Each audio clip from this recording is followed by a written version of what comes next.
ایسے 5 گستاخ جن کو حضرت جبرائیل علیہ السلام نے خود قتل کیا۔ ان لوگوں نے رسول اللہ صلی اللہ علیہ وسلم کا مذاق اڑایا، آپ کو ستایا اور حق کو ٹھکرایا۔ جب مکہ میں کفار قریش کا ظلم حد سے بڑھ گیا اور وہ کھلم کھلا رسول اللہ صلی اللہ علیہ وسلم کا مذاق اڑانے لگے تو نبی کریم صلی اللہ علیہ وسلم نے اپنے رب کے حضور شکایت کی۔ تب اللہ تعالیٰ نے حضرت جبرائیل علیہ السلام کو بھیجا اور وہ صرف پیغام لے کر نہیں آئے بلکہ اللہ کے حکم سے ان گستاخوں کے انجام کا فیصلہ بھی ساتھ لائے۔ ان میں پہلا شخص ولید بن مغیرہ تھا جو قریش کا بڑا سردار اور مشہور آدمی تھا۔ وہ رسول اللہ صلی اللہ علیہ وسلم کی مخالفت میں سب سے آگے تھا۔ حضرت جبرائیل علیہ السلام نے اس کی طرف اشارہ کیا مگر بظاہر کچھ نہ ہوا۔ کچھ ہی دن بعد وہ ایک شخص کے پاس سے گزرا جو تیر بنا رہا تھا۔ اچانک اس کا پاؤں ایک تیر پر پڑا، ایک نوک اس کے پاؤں میں پیوست ہو گئی۔ معمولی سا زخم تھا مگر وہی اس کی موت کا سبب بن گیا۔ دوسرا شخص عاص بن وائل تھا جو نہایت متکبر اور گستاخ تھا۔ ایک دن وہ بوسیدہ ہڈیاں لے کر آیا، انہیں توڑ کر خاک بنا دیا اور کہنے لگا، کیا تمہارا رب ان ہڈیوں کو دوبارہ زندہ کرے گا؟ رسول اللہ صلی اللہ علیہ وسلم نے فرمایا، ہاں، وہ تمہیں زندہ کرے گا اور پھر جہنم میں ڈالے گا۔ حضرت جبرائیل علیہ السلام نے اس کی طرف اشارہ کیا۔ کچھ عرصہ بعد اس کے پاؤں میں ایک معمولی کانٹا چبھا مگر وہ زخم ایسا بڑھا کہ اس کی ٹانگ سوچ کر اونٹ کی گردن جیسی ہو گئی اور وہ اسی تکلیف میں مر گیا۔ تیسرا شخص اسود بن مطلب تھا جو رسول اللہ صلی اللہ علیہ وسلم اور صحابہ رضی اللہ عنہم کا مذاق اڑاتا تھا۔ نبی کریم صلی اللہ علیہ وسلم نے اس کے لیے بد دعا کی۔ ایک دن وہ درخت کے نیچے بیٹھا تھا کہ اچانک اس کی آنکھوں پر ایسی آفت آئی کہ وہ اندھا ہو گیا اور اسی بیماری میں تڑپ تڑپ کر مر گیا۔ وہ چیختا تھا، مجھے محمد کے رب نے ہلاک کر دیا۔ چوتھا شخص اسود بن عبد یغوث تھا جو رشتہ دار ہونے کے باوجود سب سے زیادہ دشمنی رکھتا تھا۔ حضرت جبرائیل علیہ السلام نے اس کے پیٹ کی طرف اشارہ کیا۔ اسے ایسی بیماری لاحق ہوئی کہ اس کا جسم سوج گیا،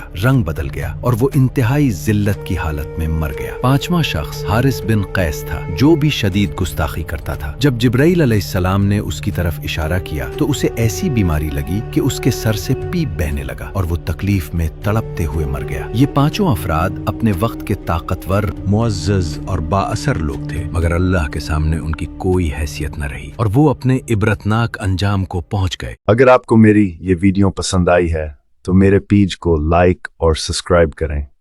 شکریہ۔